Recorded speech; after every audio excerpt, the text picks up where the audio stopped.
Hi friends, तो हम आज बात करने वाले हैं खेसारी लाल यादव जी का सबसे ज़बरदस्त सॉन्ग हमार भोजपुरी यूट्यूब चैनल पे आने वाला है, कमिंग सून है। उसी के बारे में हम आज बात करने वाले हैं, जिस गाने का नाम है होली में ममहर, जो कि आपको स्क्रीन के ऊपर दिखाई दे रहा है, जिसे गाए हैं खेसारी लाल यादव जी और लायरिक लिखे हैं शुभ दयाल सोहरी और म्यूजिक दिए हैं रविराज देवा जी।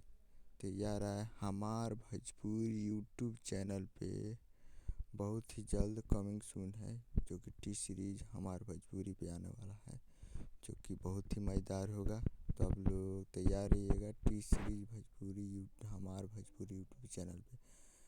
तो मिलते हैं अगले वीडियो में, तब तक के लिए जय हिंद, जय भोजपुरी। और हाँ, हमारे चैनल पर नए हैं तो चैनल को सब्सक्राइब करके बेल आइकन प्रेस कर दिए, ताकि ऐसे लेटेस्ट न्यूज़ खेसारी लाल यादव जी का लाते रहें। मिलते हैं अगले वीडियो में, तब तक जय हिंद, जय भोजपुरी।